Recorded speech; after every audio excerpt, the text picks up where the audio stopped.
일단 코스피 앞으로 상황은 제가 볼 때 환율이 중요한 변수가 될 수가 있습니다.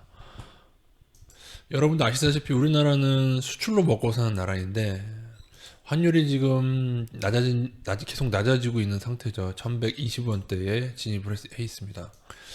환율이 만일 1100원대를 깨고 1100원대를 깨고 예를 들어 한 1000원 근처까지 떨어지게 된다라고 만약 가정하게 되면은 수출하는 데는 도움이 되지 않습니다. 왜냐하면은 환율에 의해서 그 물건 가격이 더 비싸지기 때문에 그렇죠.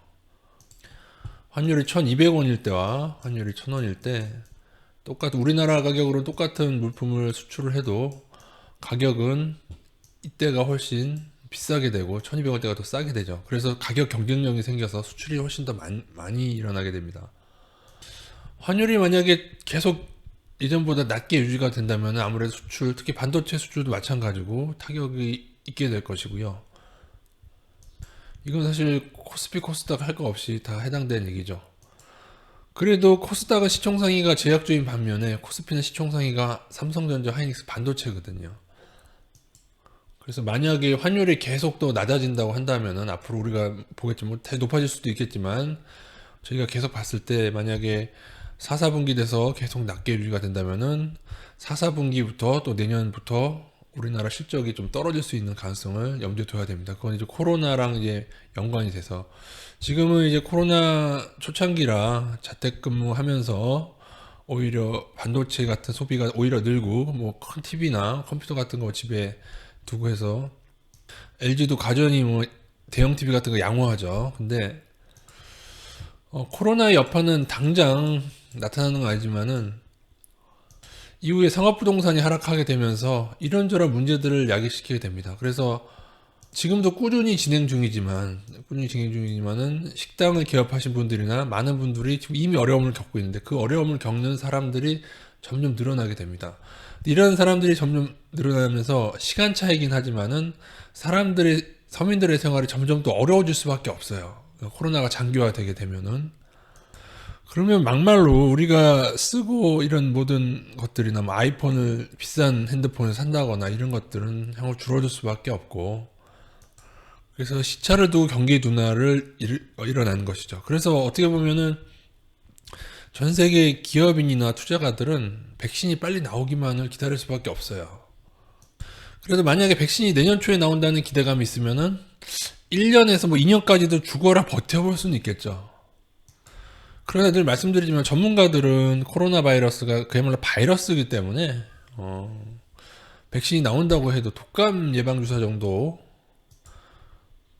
지금보다는 좀 뭐 나은 상황이 될지는 모르겠지만은 그렇다고 해서 마스크를 벗고 식당에 갈 수 있는 그런 상황이 되지는 않을 것이고 그렇게 되면 상업부동산은 점점 더 문제가 생길 수밖에 없습니다. 그리고 정말 코로나가 장기화된다고 하면은 사람들은 답답한 도심을 또 벗어날 수도 있는 거고요.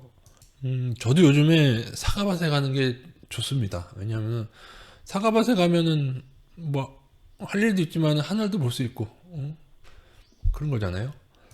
물론 서울대 마스크 쓰고 돌아다니면 돌아다니는데 아무래도 예전처럼 친구를 많이 만나서 뭐 음식점을 갈 수도 없고 그래서 솔직히 코로나 시대에는 컨트리 라이프 혹은 귀농 라이프나 혹은 아니면 뭐 전원주택 라이프가 사실 너무 라이프 퀄리티가 너무 차이가 나는 것 같아요. 그리고 환율이 떨어지고 나는 뭐 그걸 떠나서 앞으로 어떻게 될지를 떠나서 지금 차트 위치도 조금은 계속적으로 오르다가 지금 잠깐 쉬어가고 옆으로 횡보하고 있는데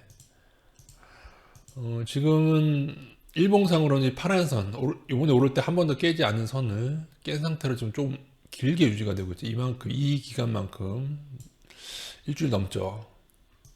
그리고 또 코스피 선물도 어제 조금 또 매도를 해가지고 외국인 누적 순매수가 또 조금 줄었습니다. 그래도 소폭 한 500억인가 지금 누적으로 플러스긴 한데 그건 이제 중립적 위치가 되는 거죠.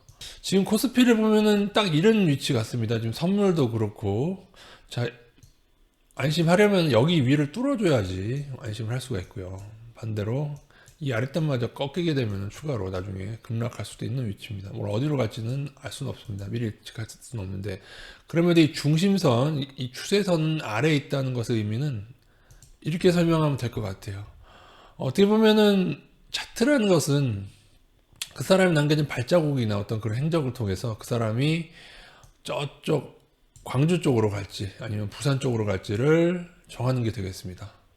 차를 타고 가고 있다고 가정했을 때 어느 레인지에서 왔다 갔다 할 수 있어요. 그죠? 중부 뭐 경부를 타고 가더라도 어느 레인지까지 왔다 갔다 하는데 어느 지점을 벗어나면 아 얘는 부산으로 가는구나. 어느 지점을 벗어나면 아 얘는 광주로 가는구나 라고 판단할 수 있는 시점이 있습니다. 그게 바로 윗단 아랫단입니다.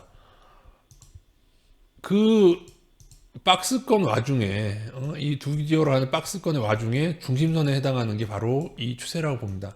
조금이라도 이쪽으로 치우쳐져 있다면은 그래도 뭐 어떻게 여기서 왔다 갔다 하고 있더라도 조금은 이쪽으로 갈 가능성이 좀 더 큰 건 사실이죠. 더군다나 지금의 모습은 어떤 것이냐면은 계속 부산 쪽으로 향하고 있다가 계속 이렇게 부산 쪽으로 이렇게 계속 부산 쪽으로 가다가 갑자기 이쪽 선을 한번 넘은 것 같습니다. 계속 이쪽 왼쪽으로 부산 쪽으로 더 내려가다가 드디어 중앙을 기준으로 했을 때 조금 광주 쪽으로 튼 시점이다. 그죠? 이게 부산 쪽이라면은 조금 광주 쪽으로 중심선을 넘었다. 선물 동향마저도 어떤 큰 방향 나타나는 게 아니라 계속 여기서 깔짝깔짝 왔다 갔다 하고 있죠, 지금. 그 시점이라는 점을 아셔야 되고, 지금 뭐 저금리라서 양쪽 하나라서 무조건 상향을 얘기하기에는 차트는 지금 그렇지가 않다는 점을 알고 계셔야 될 것 같습니다. 물론 주식은 환율 문제에서 어차피 이제 수출이 안 좋아지고 우리나라 반도체든 뭐 기업이든 수출 기업들의 실적이 안 좋아지는 것은 분명히 시차가 있을 겁니다. 뭐 환율이 오래 떨어진다고 해서 당장 나타날 건 아니고요. 아마도 그것은 내년도 상반기나 뭐 그때쯤 돼서나 반영될지 모르는데 환율이 떨어지는 게 호재가 아니라는 점. 어떤 분은 환율 떨어지는 거 이꼬로 주식 상승 물론 단기적으로 그런 모습을 보이는 경우가 많은데 그건 아닙니다. 장기적으로는 오히려 수출 기업에는 독이 된다는 점을 알고 저희가 매매를 하도록 하겠습니다. 이상입니다.